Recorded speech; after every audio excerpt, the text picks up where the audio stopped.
Well, this is the Sony a7r V. It's a 61 megapixel full frame camera that's primarily made for photography. So what do you do with a camera that's made primarily for photography? Well, you go outside and shoot video, of course. So let's talk about the video capabilities of this camera right now. This camera has something that no other Sony camera has right now, a 4-axis flip screen. This thing flips out, which makes it perfect for vlogging, and it also tilts so that you can get those shots from up above and down below. Perfect for photography. Now the screen right here has over 2 million dots on it. Compare that to like the 1.44 million dots that the Sony a7S III has, and this LCD screen is top notch. The EVF, not too shabby either. That thing has 9.4 million dots, same as the Sony a7S III. Now this has a 61 megapixel sensor, which is great because it can shoot up to 8K at 24 frames per second in 420 10-bit. So now we're shooting at 8K on the Sony a7r V. This is the image quality that you can expect to get using your a7r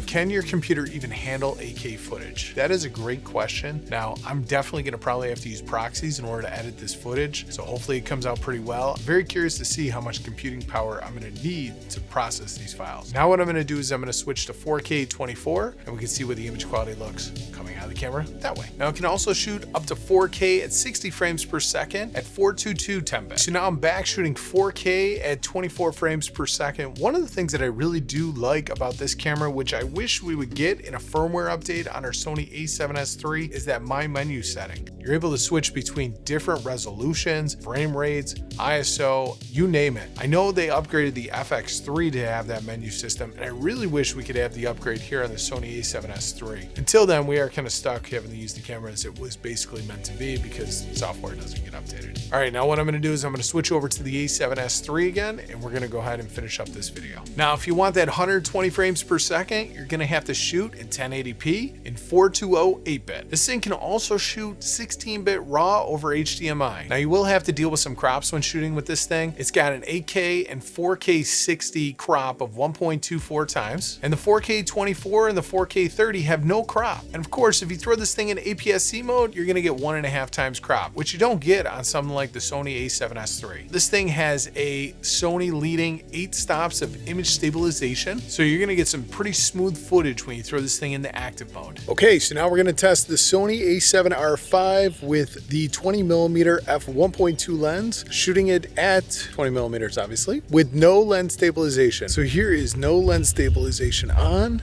So you're probably seeing a bunch of micro jitters. I am not walking gently at all. I'm going to go back to the start, and we're going to do this again with stabilization on. Okay, so now we have the Sony a7r V with the 20mm lens at f2.8, standard stabilization. Let's go ahead and see how the standard stabilization is. Wonder if there's less shake. Is there less jitters? We'll have to see. All right, we'll go ahead and stop, go back to the start, and we're going to test it with active state. Okay, so this is the Sony a7r V with the 20mm lens, and now we are testing it with active stay on. This is pretty much an equivalent of about a 22mm focal length with the active stay on. Is the 8 stops of stabilization helping? I don't know.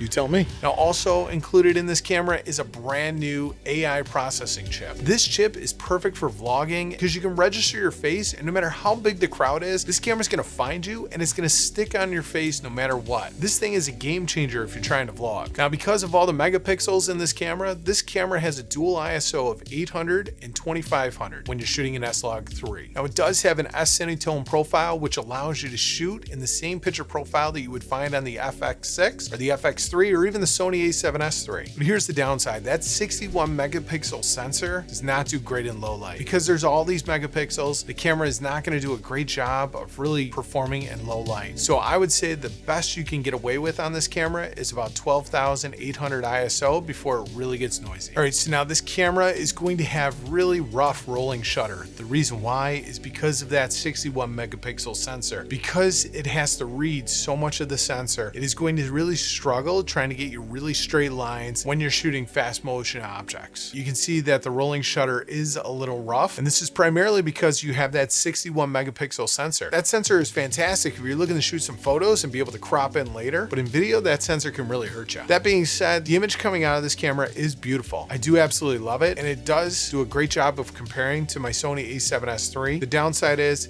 that the 4K is definitely oversampled, and that 8K that you can get out of this camera, are you really going to be able to use it? can even your computer process the 8K? That's really the question you have to ask yourself. Most computers struggle processing 4K, let alone being able to handle 8K. Now, in conclusion, this is a very capable video camera. If you're looking for a camera that can take great photos and still do video very well, this camera is packed full of features that will help make that process so much easier.